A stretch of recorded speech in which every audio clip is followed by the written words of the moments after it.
Après avoir enjambé le tiers du tour du monde, ils arrivèrent 12 aux portes dorées de l'Inde d'aujourd'hui.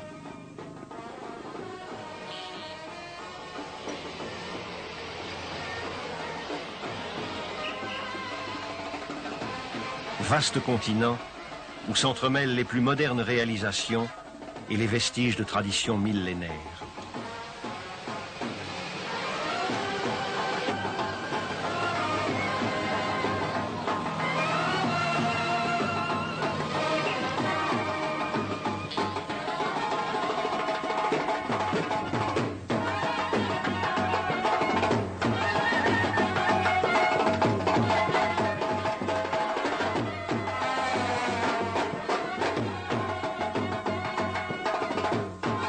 L'Inde sera, à la fin du siècle, la nation la plus peuplée de la Terre et comptera plus d'1 milliard d'individus.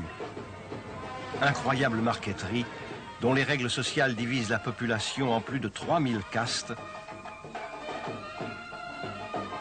chacune nantie de ses devoirs et prérogatives.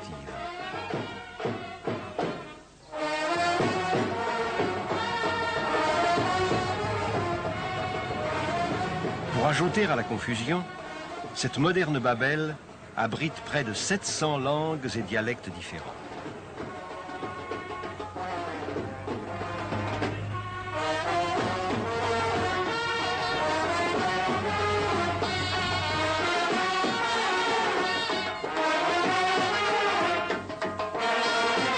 La plus grande ambition des millions d'hindouistes est de venir mourir ici, au bord du Gange sacré, au pied des murailles de Bénarès. L'occidental effaré y voit les fidèles boire à longs traits une eau pestilentielle, infectée des cadavres qu'on y dépose journellement.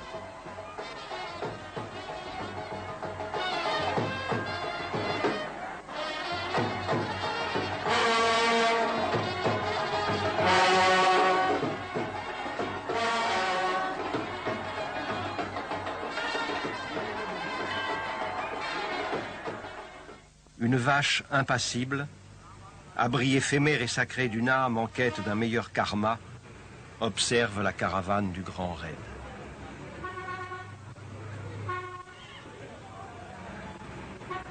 Partout en Inde, dans les rues des villes et les chemins des campagnes, on rencontre de nombreux mendiants. Certains ne sont plus que des épaves désespérées, d'autres des mystiques, parfois de riche origine, qui ont fait vœu de pauvreté. Dans les yeux des uns et des autres brille pourtant le même feu.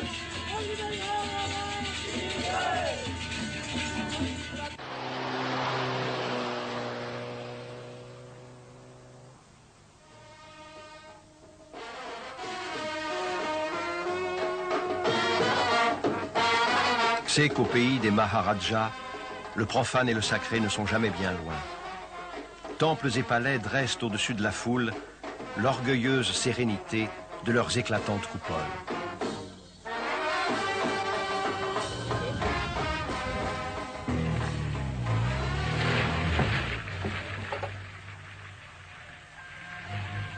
Il y a 40 ans à peine, le Népal était une contrée mystérieuse qu'aucun Européen n'avait jamais visitée. On y accédait par une seule piste, fort malaisée, qui donnait accès après quelques jours à la merveille des merveilles, le toit du monde, la chaîne himalayenne. Il va sans doute falloir que nous aussi nous fassions comme ces Népalais, c'est-à-dire que nous prenions nos bagages sur la tête ou sur les épaules, car 36 heures après, nous n'avons toujours aucune autorisation. Et c'est avec 2 jours de retard administratif qu'ils découvriront enfin les coupoles précieuses de Katmandou et les stupas carrés depuis lesquels Bouddha l'unique observe le monde.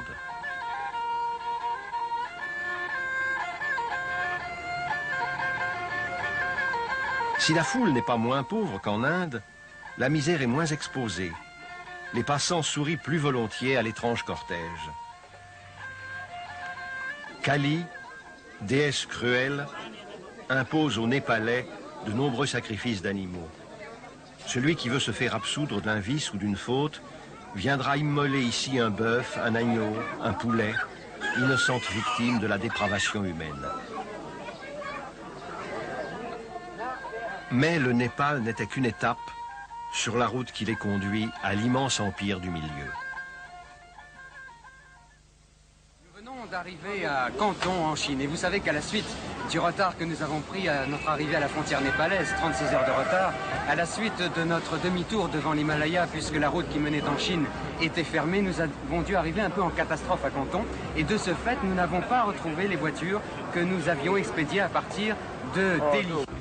Alors il a fallu improviser et aménager, nous restons dans le domaine Citroën, c'est 3 chevaux, vous voyez qu'elles sont quand même le look du rêve. Elles te plaisent les nouvelles voitures?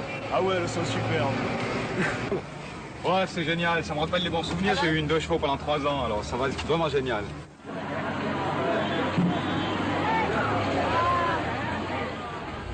Ça y est, on est en Chine, on conduit en Chine, et je pense que ça va vraiment être, ça vient tout juste de commencer, mais ça va vraiment être, je pense, un des moments culminants du raid.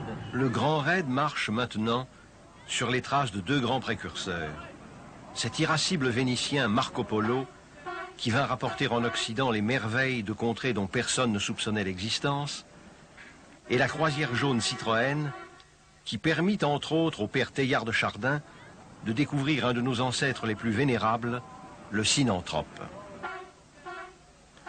Les Chinois, dont la plupart n'a pas vu de convoi automobile civil depuis les autochenilles de Victor Point, s'amusent beaucoup de la souplesse de la suspension de ce modèle nouveau pour eux et retrouvent ce geste antique de tous ceux qui, de par le monde, ont l'occasion d'approcher pour la première fois une 2 chevaux Citroën.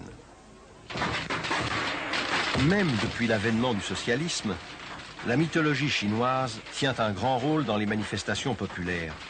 À bien des endroits, la route du raid croisera d'étranges monstres de papier peints de vives couleurs. En 3000 km de terre chinoise, le climat peut changer autant que de Paris à Moscou.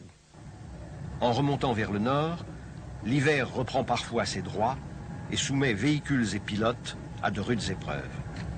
La terre du Céleste Empire n'est guère préparée à l'invasion des automobiles. À preuve cette province où, les routes se faisant rares, les voici réduites à utiliser les ponts du chemin de fer.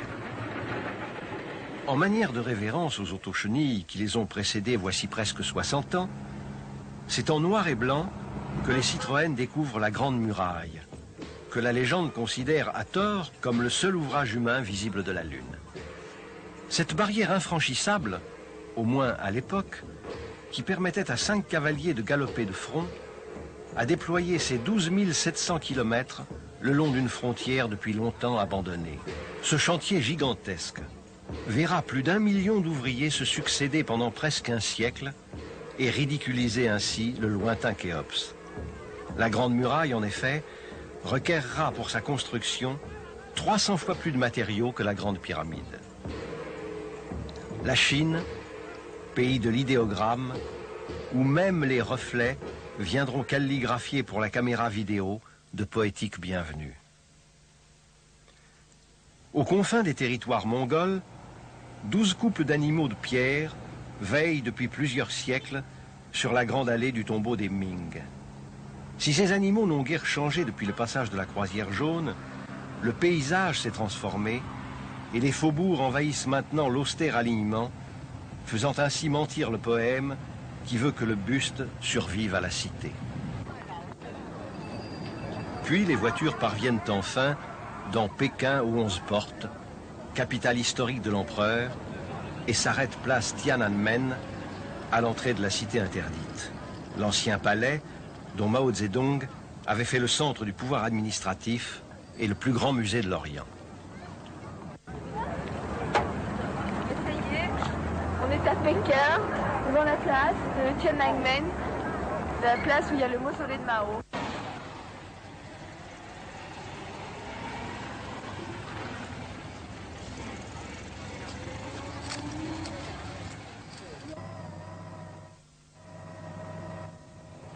Les raideurs ont maintenant quitté la Chine pour un autre pays plus vaste encore, le Canada. Ils dévident d'abord l'interminable route qui mène de Fort Nelson à Vancouver. Le bonhomme hiver a déployé pour eux des milliers de kilomètres d'un paysage de ruée vers l'or. Mais le Canada, malgré la splendeur de ses forêts enneigées et sa longue et aventureuse histoire, n'est guère tournée vers le passé. Vancouver, première grande ville américaine sur le chemin du raid, sera l'occasion d'une brève étape marquée par les buildings de la civilisation nord-américaine. La route a repris en direction de Tucson à travers d'autres paysages de légende. Les pilotes ont ici troqué la visa pour l'hélicoptère, pour mieux explorer cette plaie si béante qu'un ruisseau minuscule a mis pour la creuser 50 000 fois plus de siècles que ceux qui nous séparent de l'époque romaine. À la vue de ces orgues de pierre sculptés par 50 millions d'années de vent, il faut aux pilotes du raid quelques heures pour se convaincre que tout ce qui les entoure est bien réel et que de gigantesques machinistes ne vont pas tout à coup enrouler ces toiles peintes aux dimensions du ciel. Si l'on s'attend plutôt à voir rouler ici un convoi de chariots bâchés conduits vers la Californie par un John Wayne impassible, c'est que l'Amérique a su offrir en cinémascope le spectacle de ses plus beaux paysages. Et les cartographes officiels participent à l'illusion lorsqu'ils nomment Point John Ford l'un des plus beaux points de vue. Cette profusion de technicolores devait bien tôt ou tard monter à la tête des aventuriers du Grand Raid.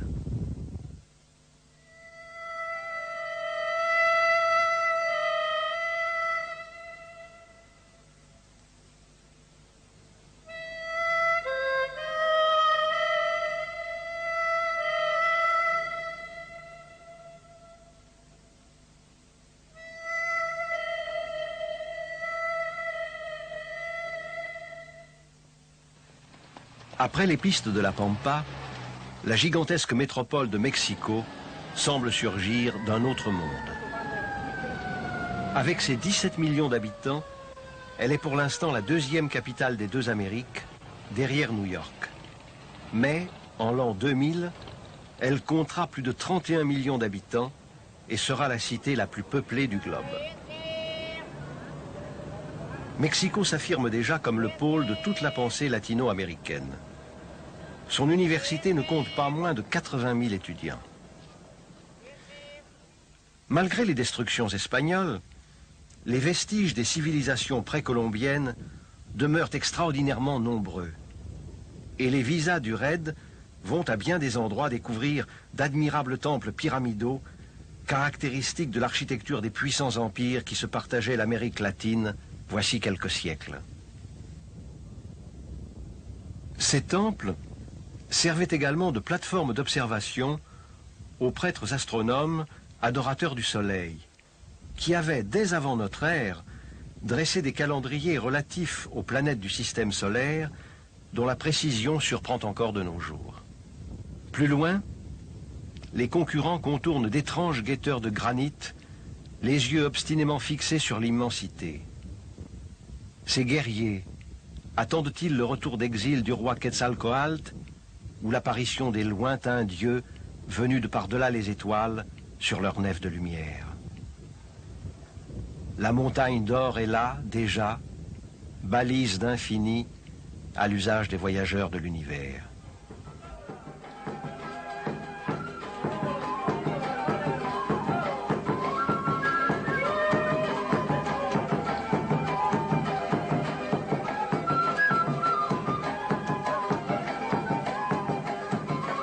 Le long périple va bientôt toucher à sa fin et la fatigue se fait sentir chez les conducteurs.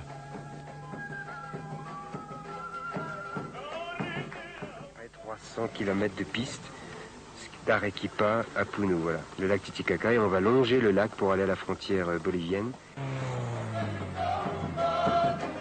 Un accident est malheureusement toujours à craindre et l'une des voitures s'enlise dans le lac Titicaca, véritable mer intérieure 14 fois plus vaste que le Léman et perchée à presque 4000 mètres d'altitude.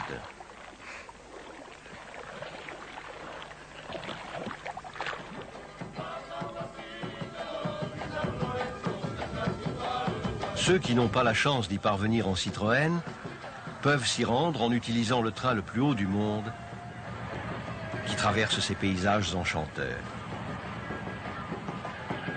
Pérou, Bolivie, Lima, La Paz, autant d'étapes pour nos modernes conquistadors.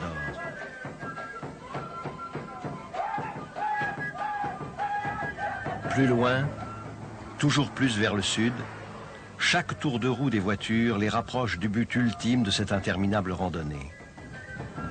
Les routes qui les amèneront au cercle polaire austral, pour droites et sans surprise qu'elles paraissent, n'en sont pas moins parsemées d'embûches.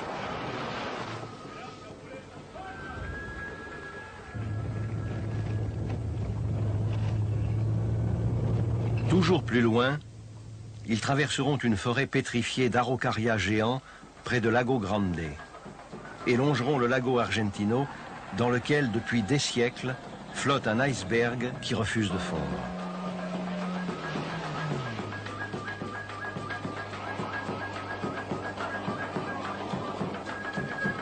Et c'est enfin le détroit de Magellan et le canal de Beagles. Le Cap Horn, la fin du monde, est tout proche. Après presque 8 mois de voyage et 40 000 km tout autour de la planète, voici le terminus du raid, Puerto Williams, la ville la plus australe du monde. Tout au long de ces mois de voyage, les mécaniciens de la firme ont partagé les mêmes joies et couru les mêmes dangers que les concurrents. Ils ont su faire face à d'incessantes difficultés et présenter partout dans le monde une image triomphante de la technologie française.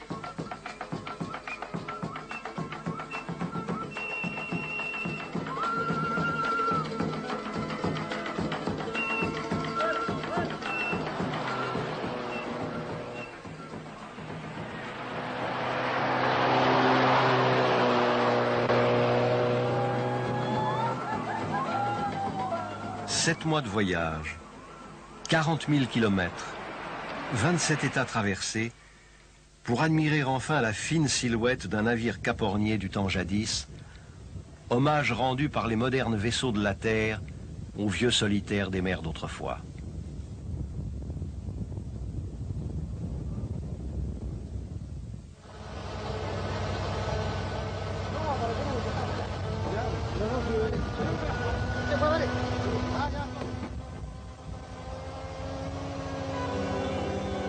Mais la véritable fin, les visas la connaîtront à Paris.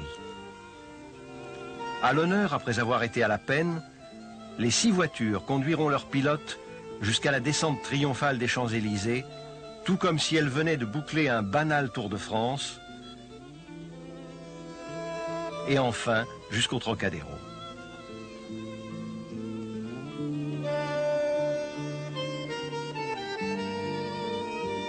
Tout au long de ce tour du monde, les pilotes ont pu apprécier la fiabilité des matériels que Citroën leur avait confiés.